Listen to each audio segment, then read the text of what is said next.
When we think about stronger relationships begin with God, let me tell you kind of where I was thinking as I thought through this, and then we'll back up and say some things about Freed-Hardeman, and then we'll dive into the day of our study together. You know, sometimes for good reason, we think we're taking the high road when we say, you know, if I'm really going to work on relationships, I'm not going to work on you because I can't change you.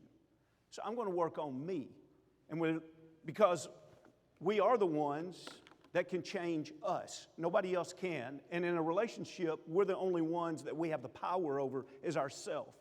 And so if we said stronger relationships begin with me, that would be like a counselor's mindset from a human philosophy.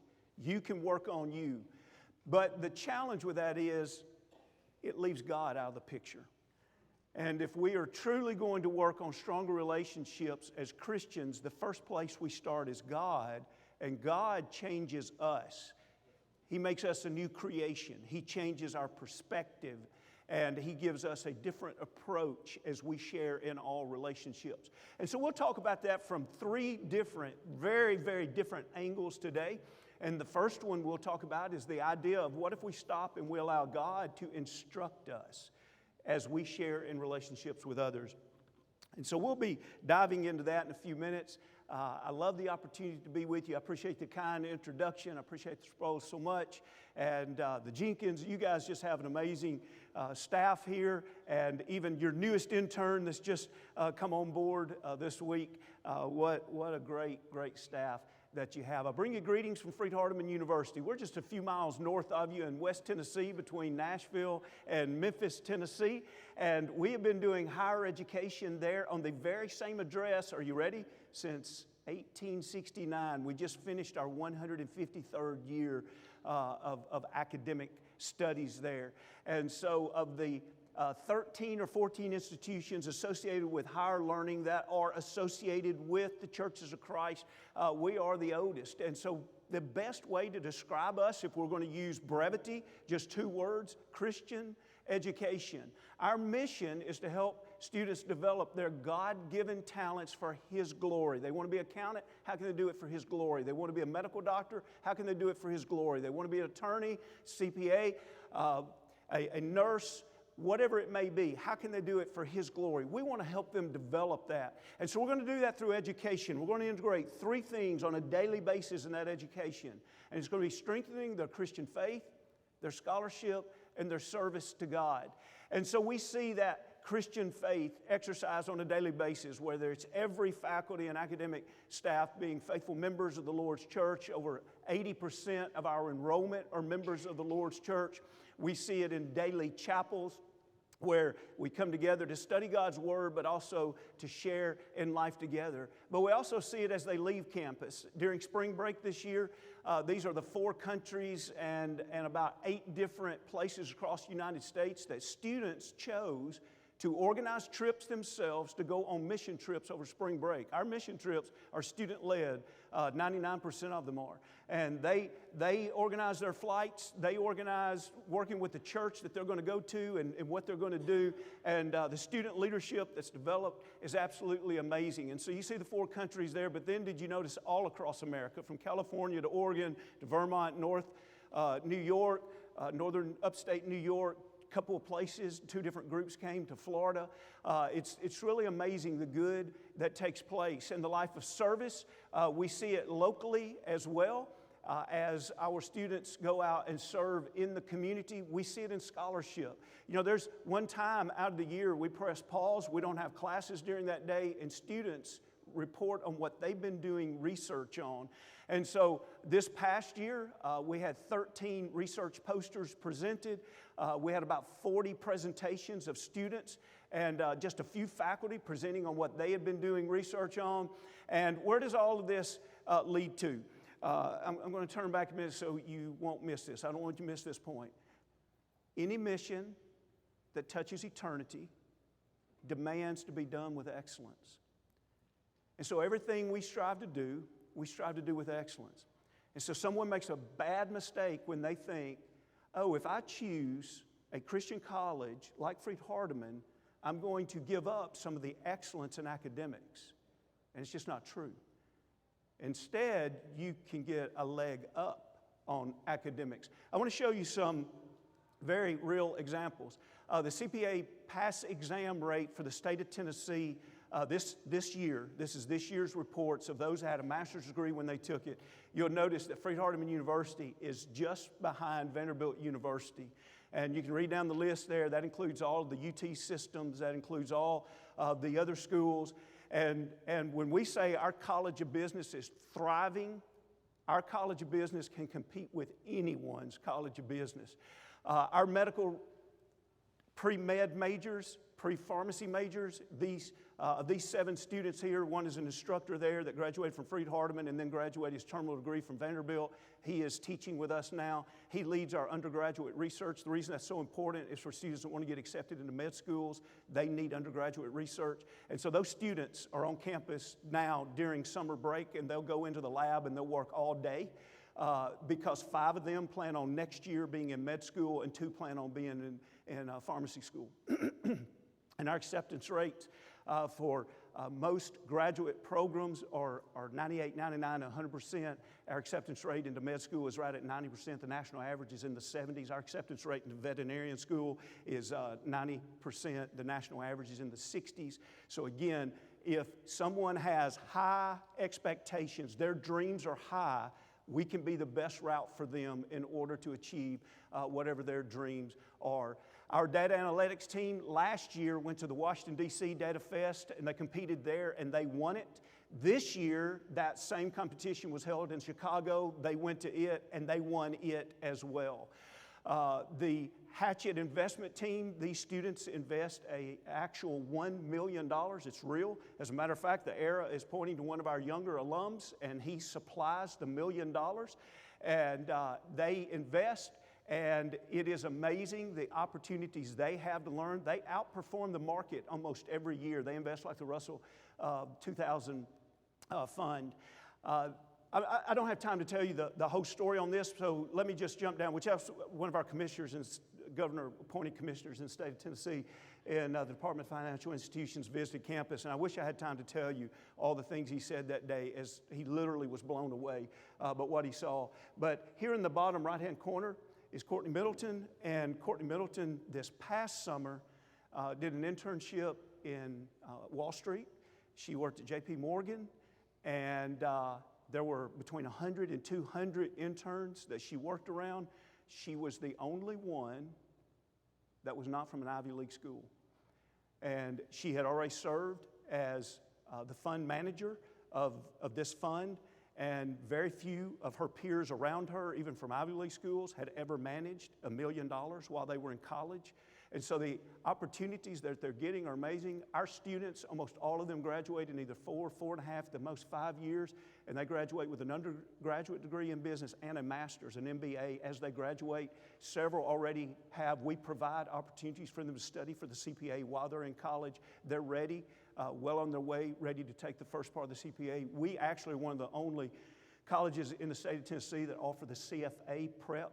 And we actually have a few students, now they have to be really aggressive, but we have a few students that graduate with their first level of the CFA already passed. And most people, not many people have that, but the ones that do are usually in the mid-20s by the time they're taking it. We had a young man that graduated the year before last. He graduated in 4 years with an MBA. He had his first level as CFA, and he graduated mid-May, started his job immediately out of college, well over 6 figures. And so we're thankful for the good that is being done. Most people wouldn't think about come to West Tennessee to see the world, but this is just a few of the study abroad opportunities that are taking place. We have students right now that are on study abroad, but the one I want to share with you, the newest one we have, is an archaeological dig. We have about 10 that are in the Graduate School of Theology right now, and they are literally on this site today. And this is Shiloh. This is where the tabernacle was. And so they are searching for evidence of the tabernacle literally today. It's pretty awesome, all the opportunities that students have to travel the world. And God has blessed us richly with parents and with students that want this kind of place where they can come and grow in their faith and yet excel in whatever their academic dreams may be. And so all of these are records coming into our spring semester. We've had 5 years of enrollment records being broken. We have almost 2,300 students from about 34 states and 25 countries, and the fun takes place. We have the majority of our students come to us as teenagers and they leave as young adults. And so we embrace that idea of the excitement of youth, and our social clubs are very, very active. And our young people continually remind us year after year just how talented they really are.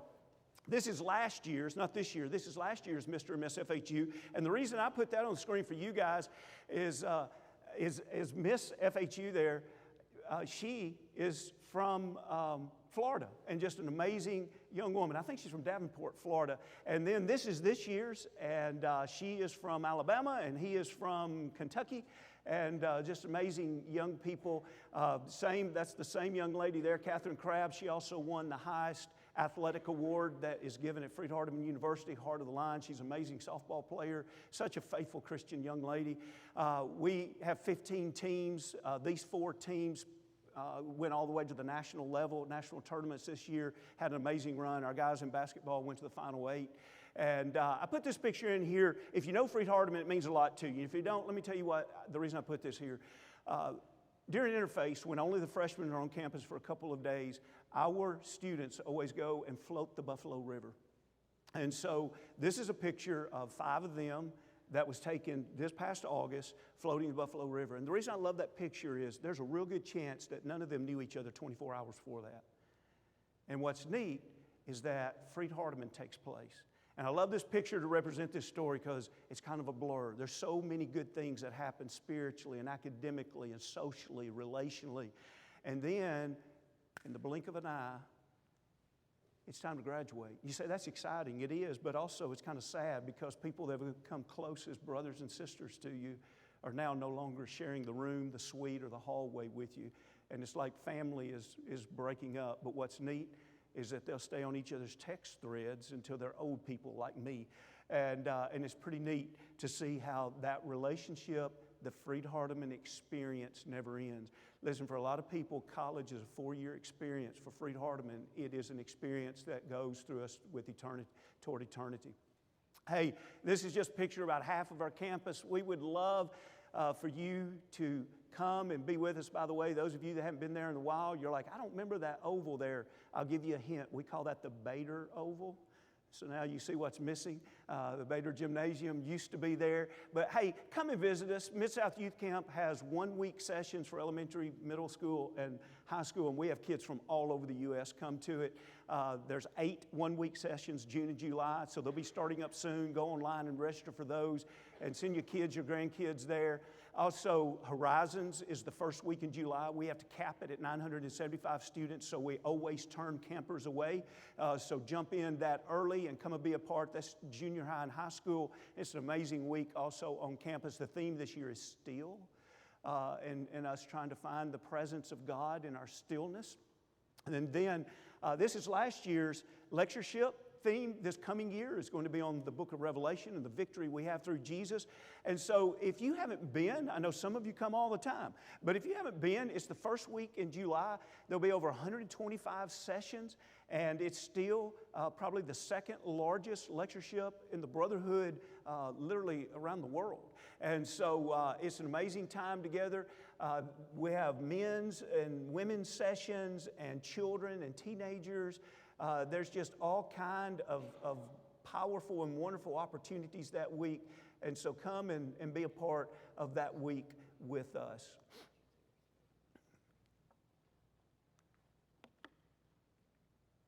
Let's think about leaning on His wisdom.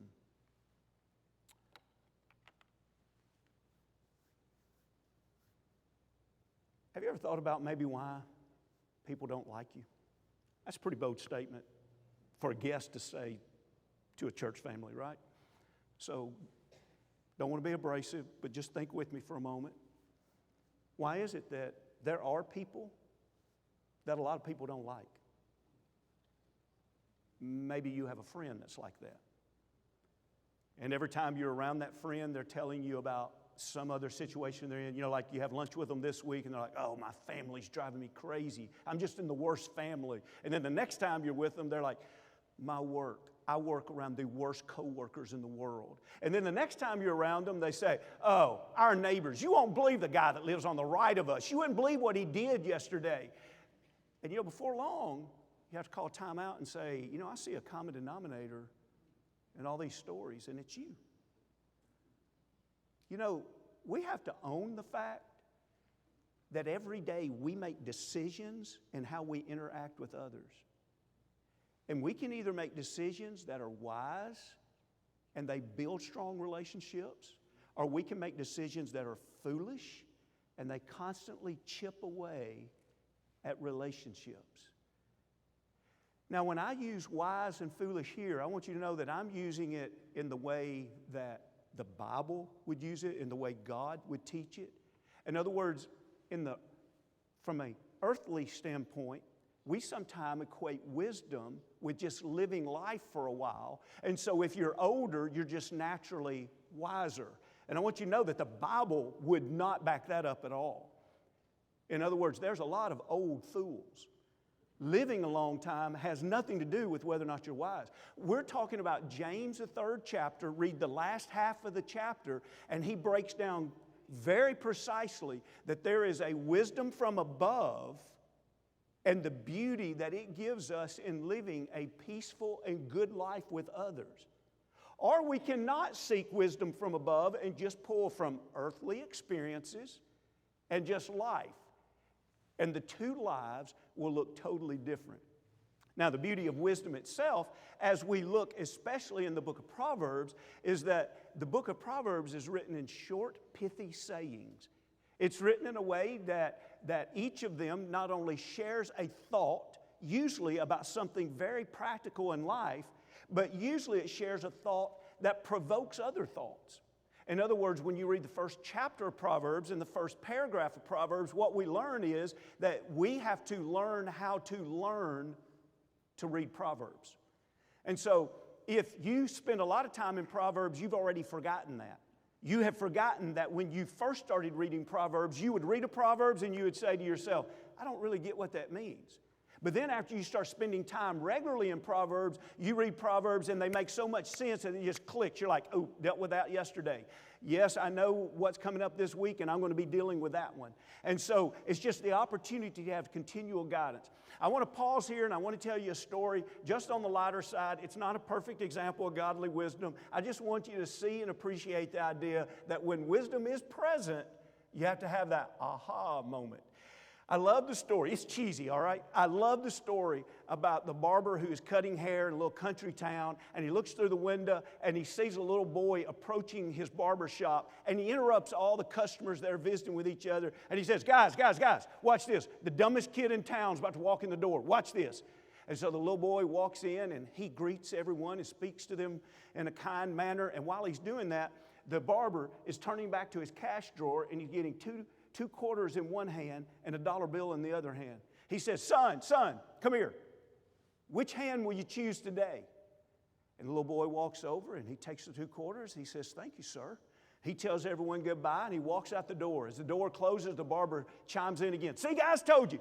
Dumbest kid in town. He chooses 2 quarters over a dollar every day. Well, one of the guys finished up getting his hair cut and he was walking back through town. He saw a little boy licking on an ice cream cone. And so he went over, he said, son, curiosity kills the cat. I've got to ask you, why do you take 2 quarters over a dollar every day? The little boy smiled real big, and he took another lick on his ice cream cone. He said, mister, the day I take the dollar, the game's over. Isn't it amazing? When you see wisdom and you get it, you're like, wow. Now listen, you and I deal with things every day, that we have the opportunity to respond in a wise way that no one else would think about. But the only reason we think about it is because we're not using our own thinking. We've learned wisdom from above. You want to build stronger relationships, it doesn't begin with you. How much life experience can you get? You can do foolish things over and over and over. If you want to build stronger relationships, it begins with God.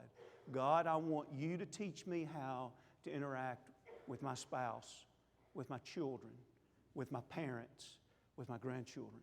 God, I want you to teach me how to interact with the folks at work, and especially that one person that is so difficult to get along with. God, I want you to teach me how to live with my church family. I want you to teach me how to live with all the neighbors on my street or in my apartment building, even the ones that are very, very difficult to live around. Listen, life changes completely whenever we stop directing our lives. We own the teaching in Scripture that if we direct our life, it leads to destruction. And instead, we'll allow God to direct our lives. And so if we look in the book of Proverbs, let's spend some time and let's think about some things we could learn about if we do these things. It could be a reason why we are not contributing strong relationships. We're actually eroding strong relationships. Number one, are you a loner? A man who isolates himself, this is Proverbs 18 and verse 1. Proverbs 18 and verse 1. A man who isolates himself seeks his own desire. He rages against all what? Wise judgment. Now notice, whatever the first part of this is, the proverb writer says if you do this, you're not just not doing something wise. You're raging against wisdom. In other words, you're saying, I don't want to be wise. Judgment, I could make a good decision here, but I don't want to. Okay, so what is it the proverb writer would say? If you do this, you're raging against wise judgment. He says, go out and live a life in isolation. Now, lest someone says, but now wait a minute. I'm an introvert by nature. He's not talking about introvert, extrovert here. And you say, well, how do we know? Well, read the first phrase again. Who's he talking about here? I'll read it with emphasis. A man who isolates himself seeks his own desire. What he's doing here is he is teaching us about selfish people. Do you realize that you get to control your schedule? And if you want to do everything you want to do when you want to do it, what you do is you isolate yourself. Do you realize you don't ever have to help anybody else pack a moving truck again? When that announcement is made, hey, Saturday morning, the such family's leaving and they could use some help packing, and you're sitting there thinking, Saturday morning is my time. Isolate myself. Don't want those relationships. I like to do things. You realize Thursday evening, you can have every Thursday evening, Monday, Tuesday, Wednesday, Thursday, and Friday evenings. Why go to a 50th anniversary? It's your time. Don't invest in others. Why go to somebody's wedding? Why go to a funeral? They're already dead. Why give of yourself to help someone who's doing something or someone who has need? I want you to imagine that in your circle right now, think about someone, their child has an accident and they've got to run to the emergency room to get stitches. And they need somewhere to drop the 3-year-old off for, well, you don't know how long, right? Because you never know how long it's going to take to the emergency room. So my question to you is, would your friends call you? Who are you going to call? You're going to call the friend that you know you can count on. And some people you're not going to call because you're going to be like, they don't like for their time to get interrupted. And so you're going to call the one who's learned from this verse. Sure, we can put on hold what we're doing. You bring that baby over. We'll take care of them. And if we need to come to your house and put them in bed so they're on bed in time, you just tell us what you need. We're yours tonight. You let us know. You see, that's not someone that rages against wisdom. That's someone who embraces wisdom. Now here's what's sad. You can isolate yourself and say, you know what, I get to play all the golf I want to play. I get to watch and binge watch all the TV shows I want. I get to do everything on my time. And you know what's going to happen after a decade or two? I don't know how long it'll take. But there'll be a time where you'll wake up one day and you'll say, wait a minute. Why does everybody else around me have deep, meaningful relationships in life and I don't have any? Well, it's because we chose to isolate ourselves. And what we did was we raged against wise judgment. And in that, sure, we may have hurt others through our selfishness, but the one we've hurt the most through our selfishness is we've hurt ourselves. Number two, are you a bad listener? Proverbs 18th chapter and verse 13 says, he who answers a matter before he hears it, you answer a matter before he hears it, it is folly and shame to him. So notice the description here. It's folly, it's foolishness, and he even goes on and says it's a shame. In other words, if you do this, you ought to be ashamed. Now, we also know from other scriptures that sometimes we do things that ought to blush our face, but we're calloused and we've grown cold to it. And so the question is, one, do we do this? And two, if we do it, do we at least catch ourselves and say, man, I'm ashamed that I did that? And it is simply to say, hey, I care about what you're thinking. I want to listen to you. You know what teenagers would love? Teenagers would love to have a mom and dad that would split their instruction time with listening time. Do you know what your children are really going through? Have you stopped and listened? You know what a church family loves out of elders? A church family loves when elders care about what's happening in their lives and they'll listen to them. You own a business? You have people that work for you at work? You know what they would love from you?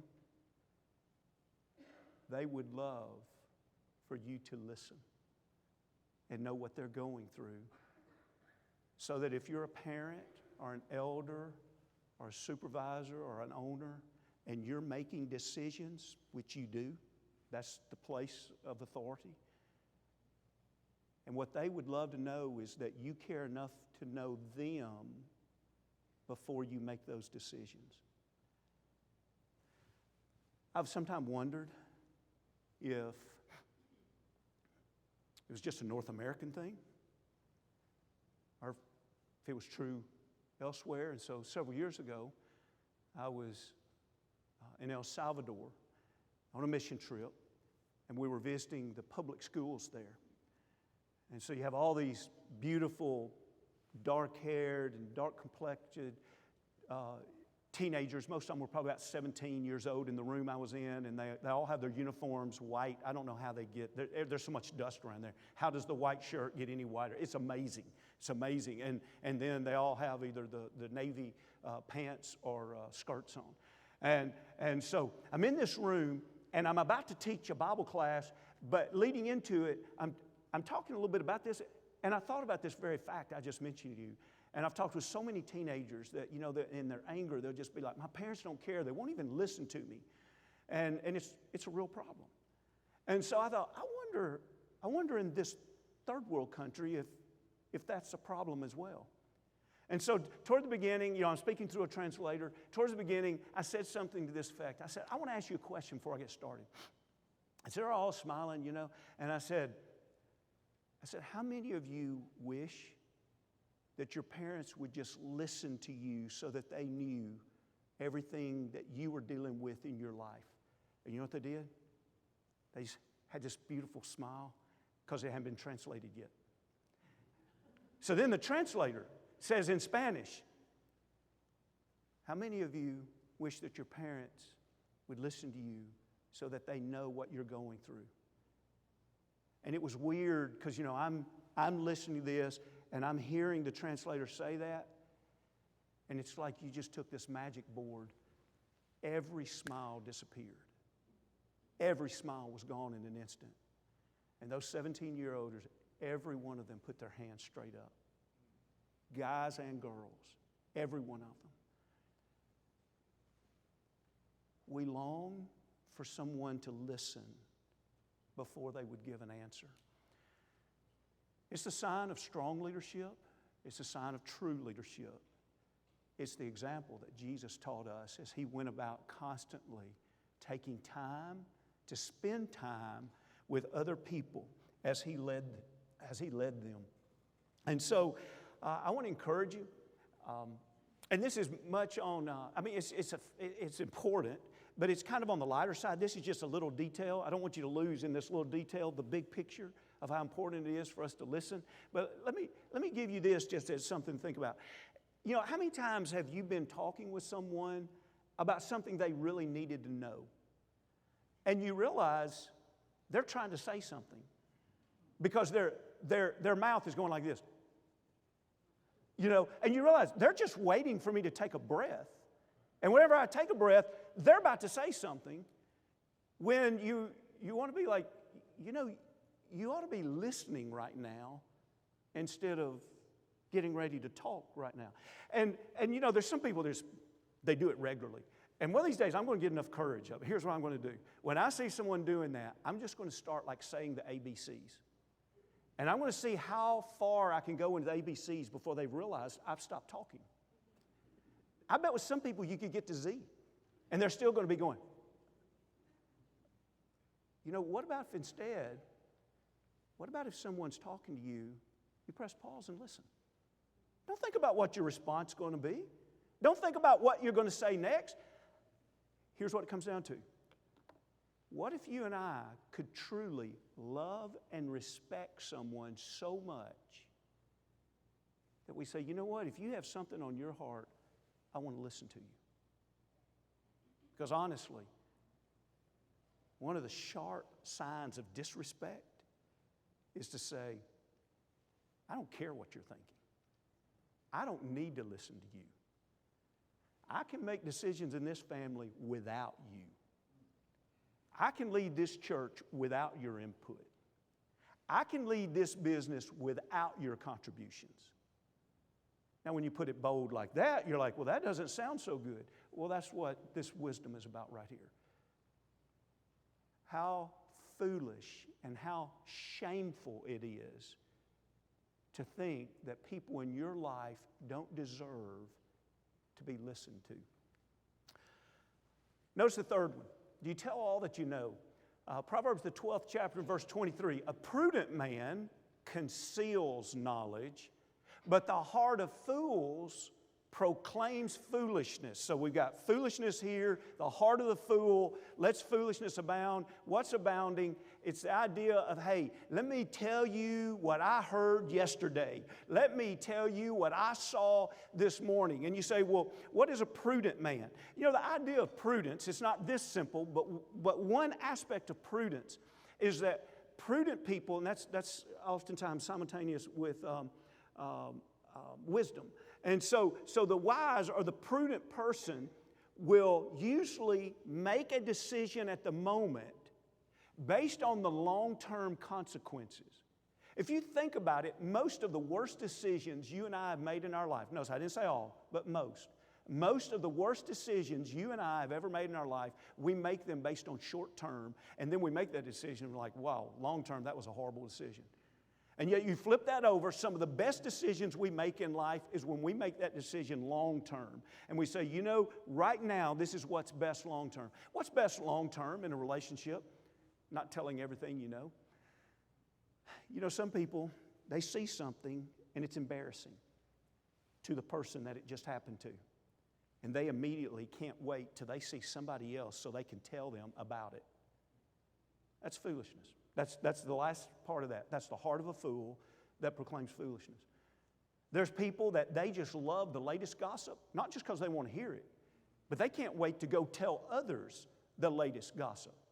That's the heart of a fool that's espousing foolishness. And so we say, well, what does a prudent person do? It conceals. A prudent person conceals it. Do you realize you and I will see things or hear things, most likely this week, that there's no reason to ever repeat it? Just no reason. A new driver has a fender bender and they're very embarrassed about it. Why would you tell anybody? There's not even really a reason to go home and talk about it over dinner. Why would you do it? It's embarrassing to them. You will have people to tell you things in conversation where they are confessing how embarrassed they were or how sad they were. Why would you ever repeat that? Now, someone says, but wait a minute, we do need to be willing to confront. Yeah, Matthew, the 18th chapter, when there's sin involved, we have a responsibility, but then it's not to go talk to everybody else about it. It's to go talk to that individual about it. There are so many things that we see and know on a regular basis. Our mindset ought to be, you know, I'll take that one to the grave. I want to be a wise person. There is no reason to ever repeat that to anyone. Look at number 4. Are you argumentative? Matthew, the 5th chapter, and I know this is not in the book of Proverbs, but this beatitude is written in a way that shares a lot of wisdom. And so I wanted to share this one with you. Jesus gives us the beginning of the Sermon on the Mount. Blessed are the peacemakers, for they shall be called the sons of God. Have you ever thought about the beauty and the power of peacemaking? Have you ever thought about there's a family where it just seems like they get together for holidays and they get along and it's beautiful. They can go through tough things as a family and they get along, it's beautiful. And then there's this family over here, they get together for holidays, it's kind of like a world war. And they go through conflict, and whatever conflict they go over, if it's this big, by the time the family goes through it, it's this big. And you think, I'm going to pause here for a moment, just give you time to land this plane, okay? What's the difference in two families? I'm not asking you to answer out loud. I want you to think about what's the difference in two families. Now let me tell you what a foolish answer is. A foolish answer is to say, well, some families, it just seems to be in their genetics that they get along and some families don't. That's baloney. It's not a genetics thing. You know what it is? This family has some people in it that make decisions based on wisdom from above. Peace makers. You think about it at work. There's a department at work that people are always at each other's throat, and you go right down the hall or another floor, and there's another department that they seem to get along. What's the difference? I tell you, one has peacemakers in it, and the other one doesn't. You can be in neighborhoods. Some neighborhoods have peacemakers in them, and some neighborhoods don't have peacemakers. You say, okay, how's the best way to describe a peacemaker? Just transpose that. Who makes peace? What if I told you that this piece of wood here is just genetics? It ran in somebody's family. No, there was a furniture maker. Peacemaker. There was a furniture maker. The only reason this is here is because somebody said, you know what? I'm going to do everything it takes to make that piece of furniture. Some families have peace. Do you know why they have peace? Because there's a few members in that family that say, I'm going to do whatever it takes to make peace. Now, to make peace, you have to be willing to give up some rights. You can demand my way and everybody gets justice. Or you can say, you know what? Sometimes people are going to wrong me in my own family. That's a good time to turn the other cheek. Some people aren't going to pull their own weight in my own family. That's a good time to go the extra mile. You know what those people are? Peacemakers. They make peace. Let me give you an example. Especially when I was back at Mount Juliet, I did a lot of weddings. We had young couples getting married all the time. And so I did a lot of premarital counseling. Almost every week I was doing at least one session of premarital counseling. And so as we would be getting into the year, getting close like to Thanksgiving and Christmas, I'd always think to myself, oh boy, that couple, they're about to find out what kind of family they're in, right? Because it hadn't dawned on them because they're going through this for the first time, right? And so they don't have the experience. And, you know, we've all been there. It's the first time it dawns on you, wow, we can't be at both parents' noon at Thanksgiving. And so you're like, hey, I'll just call Mom, and I'm sure we can work something out. Hey, Mom, just want to call you, you know, Thanksgiving Day, we're supposed, you know, we can't be both places. And all of a sudden there's this quick answer, listen here, son, we've been doing 5 generations at this house, Thursday, noon, Thanksgiving Day, and you will be here, and we'll see you then. Hang up the phone. And so, you know, looks at the spouse, says, I don't know what to do. So the other spouse says, Let me call Mom. So they're both listening there. Hey, Mom, we're kind of in a bind. You know, we can't be at both houses Thanksgiving Day at noon. Like, do you have any advice? Oh, honey, you know, what we're so thankful for is that we can all be together. It doesn't matter when it is. We can do breakfast. We can do late dinner. We can do Friday. Look, we'll make something work. What's important is that we get together. They hang up the phone and they look at each other and they say, I'm so thankful for her. Peacemakers.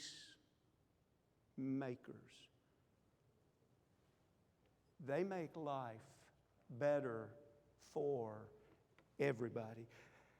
I want to share with you the last one, drive home the point of all this.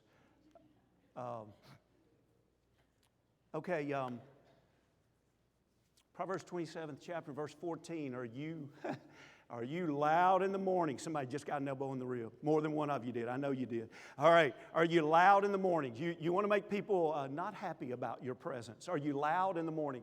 He who blesses his friend with a loud voice rising early in the morning, it will be counted a curse to him.